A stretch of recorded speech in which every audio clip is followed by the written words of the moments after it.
मित्रों, अयोध्या की महारानी सीता जब त्याग दी गई और वो वन में पुनः चली गई, वाल्मीकि आश्रम में जा कर के रहे, उसके बाद उनका जीवन कैसे वहाँ पर बीत रहा है और उसी स्थिति में वह 2 पुत्र को भी जन्म दी। ये सब कहानी सुनने के लिए वीडियो के अंत तक बने रहिए। महारानी सीता अयोध्या त्याग के बाद वाल्मीकि आश्रम में रहने लगी। बहुत चिंतित रहती थी, हमेशा उनका मन अयोध्या में ही लगा रहता था, हमेशा रोती रहती थी। एक दिन महर्षि वाल्मीकि उनको बहुत समझाया, पुत्री तुमने जो बलिदान दिया है, तुमको तो कोई निकाला नहीं, तुम स्वेच्छा से निकल करके आई हो।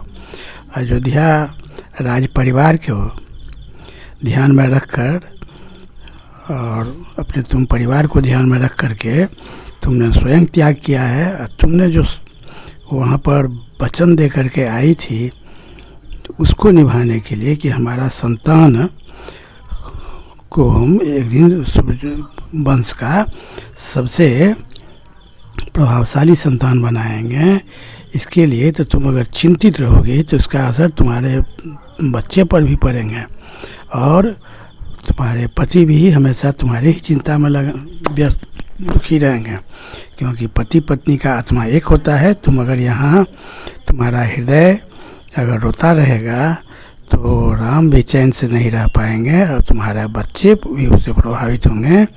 इसलिए तुम सब कुछ भूल करके यहाँ मन लगा कर रहो, तुमको कोई दिक्कत नहीं है। तुम समझो कि हम अपने पिता के घर में हैं, कोई दिक्कत नहीं होगा, तुम आराम से यहाँ रहो और अपने बच्चे पर में ध्यान रखो, अपने अयोध्या पर प्रभु श्री राम पर में ध्यान रखो और चिंता नहीं करो।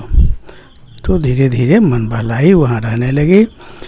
अपना सब काम स्वयं करती थी, स्वयं जलावन लाती थी, अपने ही पानी भर कर लाती थी, अपने ही खाना बनाती थी, अपना सब काम खुद करती थी। उसके बाद उनको एक दिन 2 संतान जन्म लिया, जिसका नाम लव और कुश पड़ा।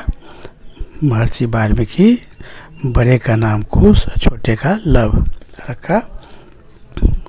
संयोगवश जिस दिन लव कुश का जन्म हुआ, उस दिन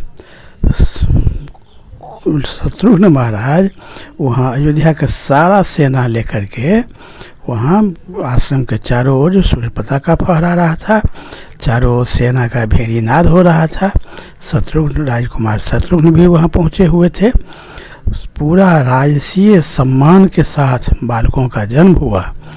उसके लिए हुआ यह कि लवणासुर नाम का एक राक्षस था मथुरा नगरी में, जो नरभक्षी राक्षस था, वही वहाँ का राजा था। वह वहाँ पर ऋषि मुनियों को बहुत तंग करता था, खा जाता था, मारता था, पीटता था। उसको वध करने के लिए वहाँ के कुछ ऋषि लोग आए थे प्रभु राम से विनती करने के लिए कि उससे हम लोगों को मुक्ति दिलाइए। शत्रुघ्न को सेना के साथ भेजे थे लवणासुर से लड़ाई करने के लिए, और प्रभु नाम तो अंतर्जामी थे। लव कुश का जन्म होना था उसी दिन में, तो लव कुश शत्रुघ्न को कहे थे कि तुम रात विश्राम वाल्मीकि के आश्रम में करना, वहाँ पहले तुम कुछ दिन ठहर जाना, उसके बाद जाना मथुरा।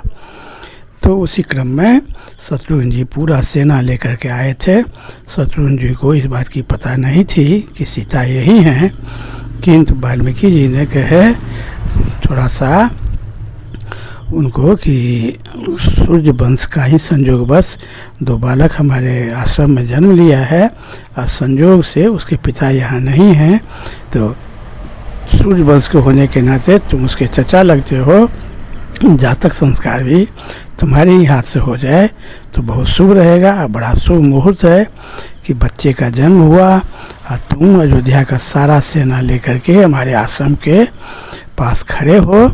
तो पूरा राज के सम्मान के साथ बच्चे का जन्म हुआ है, सूर्यवंशी बच्चा है, इसलिए बहुत सौभाग्य की बात है।